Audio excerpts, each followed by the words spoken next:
Hello and welcome to Refuse. Now, I have a little bit of a frog in my throat here, so I'm going to try and go through this without clearing my throat. No guarantees, but I just can't seem to get it loose. Um, anyway, another week, another X-23. Now, like I said, this book, like Tamaki's She-Hulk run, it was kind of bad, had the Goofy issue, and then started getting better. And that's right when She-Hulk pretty much got canceled.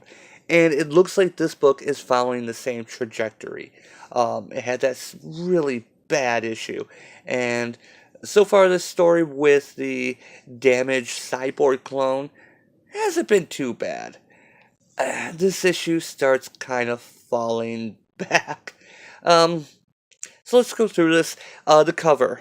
Uh, as I said, we're getting away from the trading card covers, as I like to call them. The last issue had Laura and the cyborg fighting, whose name, I guess, we find out in this issue, and it's stupid.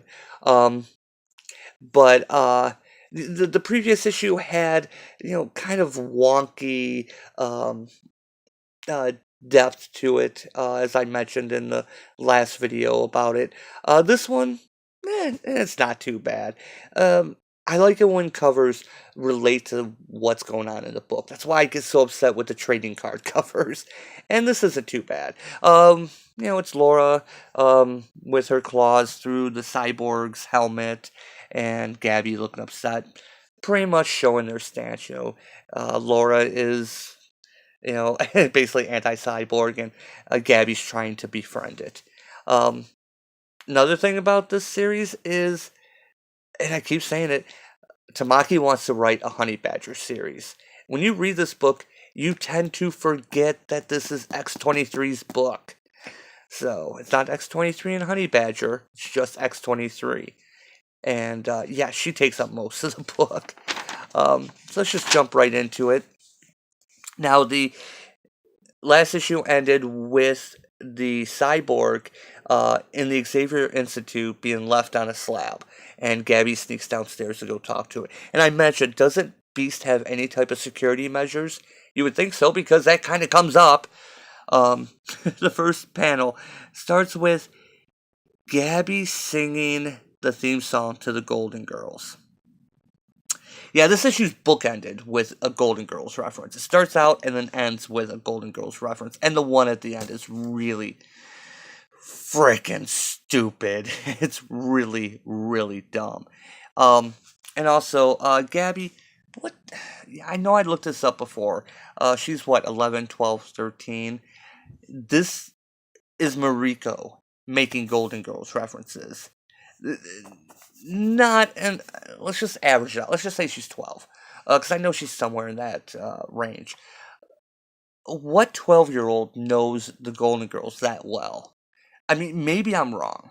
Because I'll be honest, I love the Golden Girls. I used to watch it when it was originally on, not in repeats. And if I recall, it actually had a very high male viewership of people in my age at that time. It was a good show. Don't get me wrong, I love that show. But this is something Mariko likes, not something that the characters would like. And unless maybe there's some issue in some other book where Gabby says how much she likes the Golden Girls. I could be wrong, but this just reads like trying too hard to be silly and goofy. And yeah, because as it goes on, she's entertaining her through the night. And, she says, sweet robot dreams. And you see the little light over here?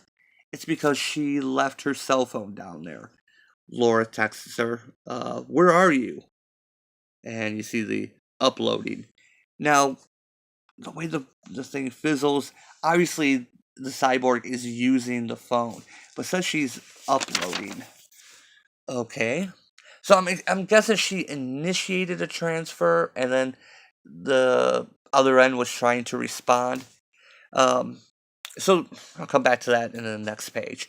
So the Beast is talking with Laura and Gabby, explaining more that he's found that he suspects that the clone, it is a clone, but is made from damaged DNA, which is why the immune system and healing abilities are extremely compromised. Um, it's basically a bad clone. And they didn't use adamantium, they used an alloy, which is why Gabby was able to damage it when she fell on it. And Laura's funny, in this book, in the very beginning, she's just speaking one word sentences. Okay. And then B says there's something else. Someone is apparently attempting to send it a signal. Fortunately, we had previously identified the port she was communicating on, and the signal was caught by our firewall. The signal was encrypted, our systems are running it now. Tech gobbledygook, whatever. Yeah, fine, I'll go with that. He says he still has to run more tests, but I have an update, and he said the coordinates were sent to your device. So, okay. So it got through the firewall going out. But you blocked it. The egress was open, but the ingress was blocked. Okay, fine, whatever. I don't know how Beast has his firewalls configured. I don't know how he's configured his ASA. I don't know. So let's just go with that. So find out, though, that the name of the company that owns the satellite is X-23. Laura notices X. And, of course, Gabby's, did I leave my phone down here? And what we have here is a couple pages of trying to be silly. Basically, Laura says she'll call, they'll use headsets, and when Laura thinks aloud, something weird about this. Wait, what? Nothing. Just wait for me to call. Hello, I was waiting for you. Then you left your headset on while you were having your interior monologue thoughts. I'm hanging up.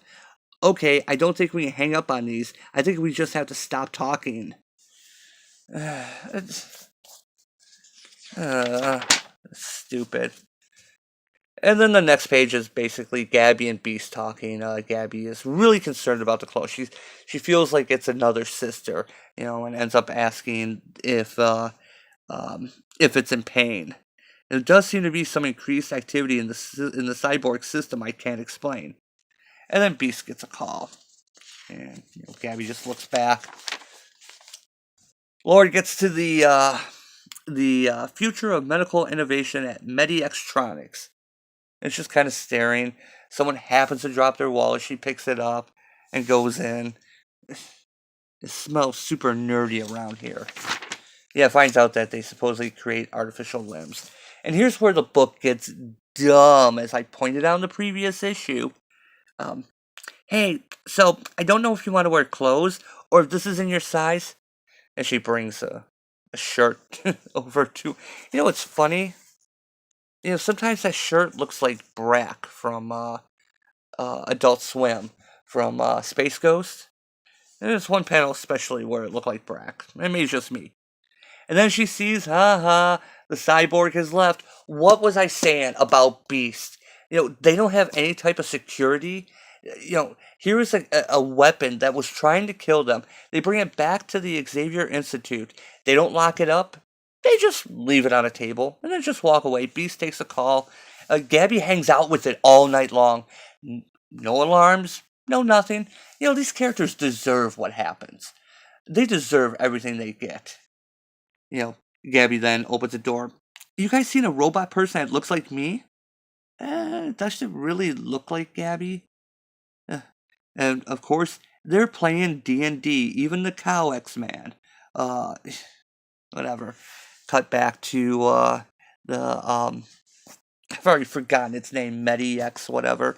And Laura's trying to sneak in. And Gabby gets the idea. Okay, where could you be? Roof. Yeah, I even skipped a stupid line here where, okay, Gabby, you're a robot, where would you go? Boop, boop, beep. Yeah, I was going to skip that, but... So Laura's fighting her way into these guards and gets into the warehouse, and she's starting to see more and more that is not quite what you expect it to be. Laura's little plot here is this should be the interesting part. This really should be, the tension. It's not. It's like the pacing on this is really bad. So the cyborg goes to the roof, and Gabby brings it the shirt and asks, you have a name. It's weird that we're always talking about you. Is it weird that we're always talking about you? I thought maybe you would think it's weird.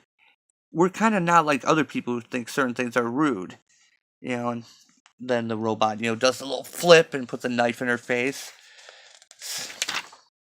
Now, here's the one good part of this book.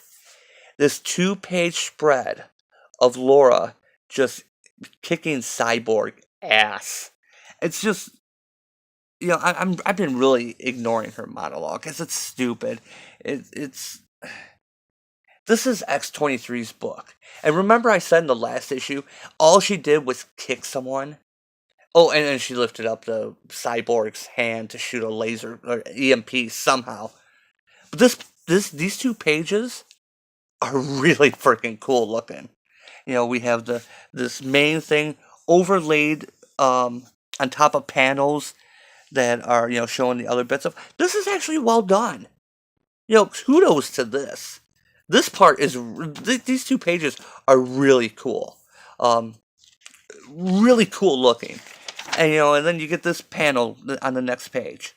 Again, that's a good panel. I mean, we had all this buildup as she's sneaking in, but it kept getting broken up by Gabby's silliness and her constant, silly talking. And it ruined the mood building up to this. This could have had a lot more power if you did the Gabby bit and then went to Laura sneaking in instead of breaking up, boom, boom, boom. But these 2 pages and even this follow-up page are like classic Wolverine stuff. This is Laura living up to X-23. And it was wasted. So yeah, I can't go on too much longer here. Gabby says, you can't kill me. Except you're hurt. So maybe if you stayed, we can make you better. And you could fight villains with us instead of killing people, which I used to do, and Laura used to do. So we get it. And then the robot starts tapping her chest. And again, we have Laura sneaking into this, obviously a trap. We've been seeing, the various stages they keep saying, and X-23 at long last. It's been a long time looking for answers. And I'm just going to do one more page here where the cyborg is tapping her chest. I don't understand. You look really close, and it's a acronym. Well, abbreviation. I guess it is technically an acronym because she tries to pronounce it. The difference between an acronym and an abbreviation. What? Tuox? Torx? Is that your name? And then Laura calls Gabby. So I'm going to stop it there. There's really not much left here. But the last page is really, really stupid. And yeah, this book, just gotta go back to this page. That is just awesome. It's awesome right there. That was perfect. But yeah, the last page is really freaking stupid. It's almost cringy in what happens. So my thoughts on this book, it's not very good. It really, overall, it's not good. Tamaki wants to write a Honey Badger book. That is so obvious. And and I've said before, I don't mind her Honey Badger. I really don't. But the book is X-23. And this issue really suffers between going back and forth. This whole sneaking in, finding her way into Medi-X whatever, Medi-Xtronics. I keep wanting to call it Medi-X Innovations because she says, right there, the innovative. You have Laura sneaking in, finding out more about this place. Again, these 2 pages are kind of wasted because she just goes in the back way anyway. But we're cutting back and forth between, silly, sneaky, silly, sneaky. Oh, what's this up on the roof? Oh, it's silly. Look at all this stuff we say. And then you get this. This would have been so much better if she had separated Do a few pages of Gabby, then a few pages. Let it build up. The back and forth, back and forth. And again, Gabby is the star of this book, not Laura. This book is all about Honey Badger. So I was surprised we did get even this page. So anyway, this book is done. The art's good. It's not bad. It's perfectly serviceable. Those 2 pages, again, I keep going back to it because you get that, and it's just like, I want more of that, in this page. So technically 3 pages. Those 2 pages and this. Oh, those were good. Those were so good. But that's more on the artist than on Tamaki. So, how am I going with this? I'm going for 8 o'clock. I'll do 8 o'clock. If it was my left hand, I'd do 4 o'clock. But this is 8 o'clock. We're backsliding again. This book is paced badly. Focus, Mariko, choose a focus. We know you want to do a Honey Badger book, but that's not what people came for. They came for Laura. And you keep taking away from the cool stuff she's doing. We don't have a proper build-up with her sneaking in and then, having a big fight. And then, basically, I don't want to give away the ending, but what happened at the end. And then that last page where it's cringeworthy. It makes another stupid Golden Girls reference. Okay, the theme song, it's not bad. But to open and end the issue with the Golden Girls from an 11, 12-year-old, it doesn't make any sense. It's stupid book. Is it canceled yet? Has it been announced? It's going to be announced soon. Let's see. This is what, February? I say by April. Yeah, I say by April. This is February, March, April. Yeah, I say by April is when we find out that the book is being canceled. I give it 2 more months. So anyway, thanks for watching. There's a lot of stuff this week. Bunch of X-Men. We got Daredevil #1. Actually, I'm looking forward to this. I didn't even see this was coming out, and I like Jack Kirby's Fourth World stuff, and I love Big Barda. I love Big Barda and Mr. Miracle, so I'm looking forward to checking this out. So anyway, be sure to leave a comment. Are you still reading this book? Honey Badger. I would follow a solo Honey Badger book. Do you think this book would be better without her? If it was just X-23 kicking ass, I think it would be. I kind of think these two need to be separated, or maybe a better writer balancing them. This book's unbalanced. So, all right, feel free. Let me know in the comments what you think, and I will see you next time. And as always, thanks for watching.